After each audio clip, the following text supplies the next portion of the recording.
আলাইকুম। সম্মানিত ভিউয়ার্স, কেমন আছেন? আশা করি সবাই ভালো আছেন। আমার এই English and technology learning YouTube চ্যানেলের পক্ষ থেকে সবাইকে স্বাগত। আপনারা যদি আমার চ্যানেল নতুন হয়ে থাকেন তাহলে অবশ্যই আমার চ্যানেলটি সাবস্ক্রাইব করবেন, লাইক কমেন্ট এবং শেয়ার দিবেন।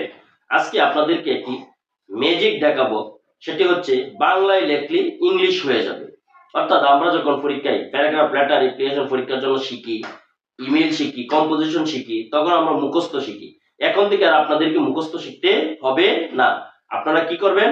বাংলায় কোনো কিছু লিখবেন। প্যারাগ্রাফ, লেটার, রিপ্লিকেশন বাংলায় লেখার পর সেটাকে কি করবেন?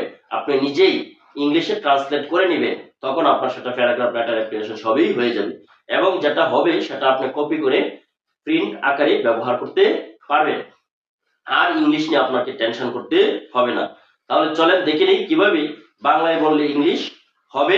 প্রথমে আপনি আপনার মোবাইলের প্লে স্টোরে যাবেন।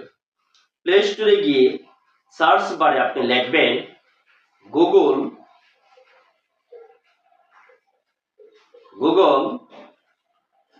ট্রান্সলেট।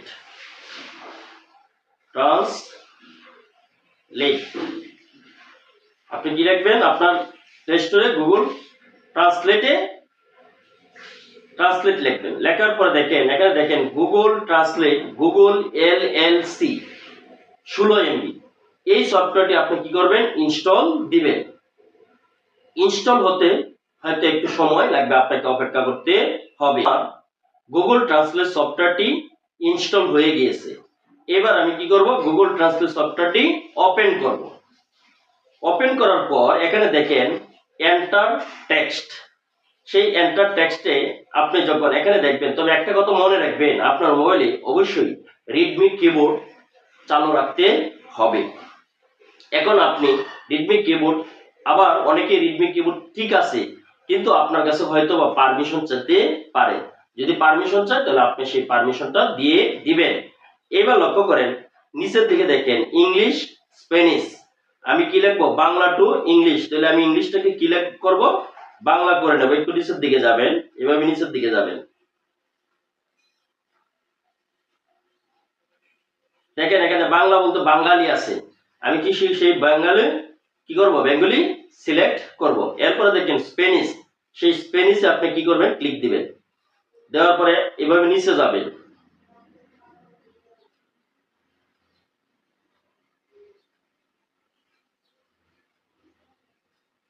দেখেন এখানে ইংলিশ, আমি ইংলিশ দিয়েছি, বেঙ্গলি এবং ইংলিশ। এখন আমি বাংলা থেকে ইংলিশ করব। এবার কি করব? আমি এই দেখেন অব্র, আমার রিডমি কিবোর্ডে অব্র আছে, সেই অব্রটা আমি কি করব? সিলেক্ট করব। এইবার যদি আমি এখানে বাংলায় কোনো কিছু লিখি তাহলে সেটা ইংলিশ হবে। দেখেন লিখি, একটু দেখাই আমি। আমার, আমি লিখলাম আমার, এই দেখেন মাই। এখন আমি যদি লিখি যে আমার একটি কলম আছে, কলম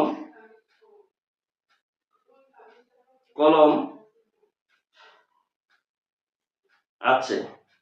দেখেন আমার একটি কলম আছে।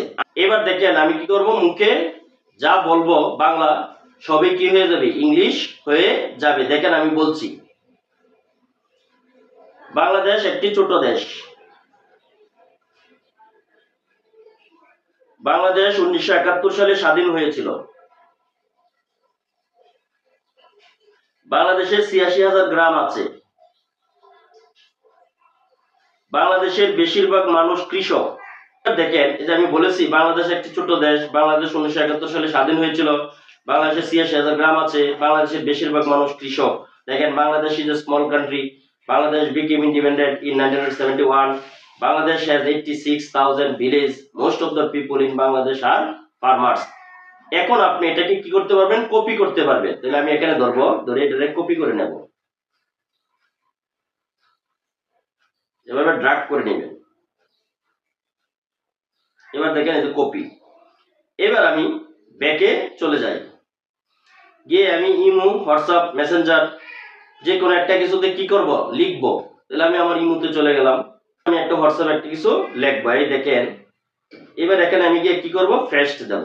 দেখেন Bangladesh is a small country, Bangladesh became independence in 1971, Bangladesh has 86,000 villages. Most of the people in Bangladesh are farmers. হয়ে গেছে।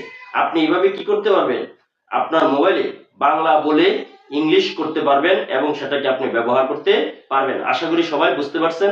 এখনো যারা আমার চ্যানেলটি সাবস্ক্রাইব করেনি অবশ্যই আমার চ্যানেলটি সাবস্ক্রাইব করবেন। সবাইকে ধন্যবাদ দিয়ে আমি এখানে শেষ করছি। আল্লাহ হাফেজ।